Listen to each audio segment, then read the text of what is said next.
Hey everyone, so I'm going to do a really quick video on current, voltage and resistance. And this is because when people are learning about electric circuits and electricity overall, I find that many of the problems that they encounter are to do with not exactly knowing what current, voltage and resistance are. I think that maybe we just go and pretend or believe that you already know about everything about them, but then you actually don't quite grasp the concept, and then you don't understand how the rest of the topic works.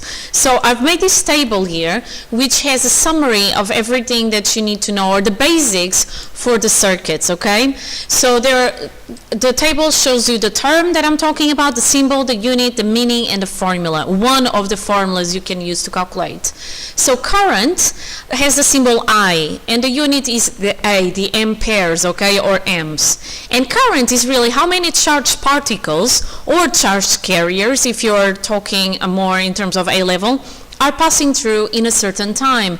So current is the number of electrons passing through your wire in a certain amount of time, and therefore the formula is going to be I, current, equals Q, the charge, the number of charge, divided by T, time in seconds. So this is the current. It's like, for example, if you are all passing through the door in a classroom, and each of you is an electron. If I have many people going through the classroom's door in a short amount of time, the current is high. If I have less people, then the current is lower, okay? Voltage. Voltage has the symbol of V, and the unit is again V, which stands for volts. And voltage is how much energy the charge carriers transfer as they move from one point in the circuit to the next. So voltage is the amount of energy the electrons will need to go from A to B in a circuit. Because they are transferring energy, and voltage is how much energy each charge is transferring, then voltage equals to W, work done, divided by Q, the charge. Remember that work done is energy transferred. So voltage is the energy that you transfer per charge, okay? Voltage, as I like to say in my lessons, is like the breakfast. For you to be able to go to school, to do your everyday life, you need to get a certain energy, and you need more energy to walk or to run a marathon that you need to walk 10 kilometers, for example. So the more energy you need, the more voltage you need. So if an electron is going from A to B in a circuit, and that distance A to B is smaller than the distance A to C, then the voltage in between A to C, the marathon, is larger than the voltage from A to B, the 10 kilometers, for example, because the electrons need more energy to cover a larger distance in the circuits. Finally, resistance has the symbol R. The unit is this symbol here, which is the symbol for ohm, okay? And resistance is a measurement of how hard it is for the charge carriers or electrons to move around in the circuit. It's kind of friction when you think about like mechanics, okay? So if you have a bigger resistance, it means that you have a smaller current, and this is overall. So resistance is kind of how much is or how many obstacles you have as you try to move.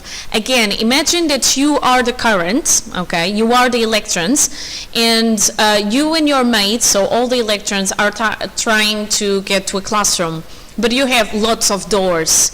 You need to keep opening a door after another and after another, so you cannot go as fast as if you didn't have any doors in front of you. So the doors are making resistance. So the larger the number of doors, the more the resistance is, and therefore, because you cannot move as fast, there is a smaller current, because you are not passing through the doors as fast as if, you know, of course now I could say if there would be no doors, but if the doors would be open per se, okay? And resistance, the way that you can calculate resistance, or one of the formulas you can use to calculate resistance, is using Ohm's law, that says that voltage equals current times resistance, and therefore if you substitute or rearrange for resistance, it gives you that R equals V over I. Okay, so this is overall the basics of what current, voltage, and resistance are, and how they are related to each other. If you know this well, the rest of the topic is going to be really easy to understand, especially when you go to parallel and series circuits, okay? Now, just as a last thing to help you, this is a visual representation of what current, voltage, and resistance are.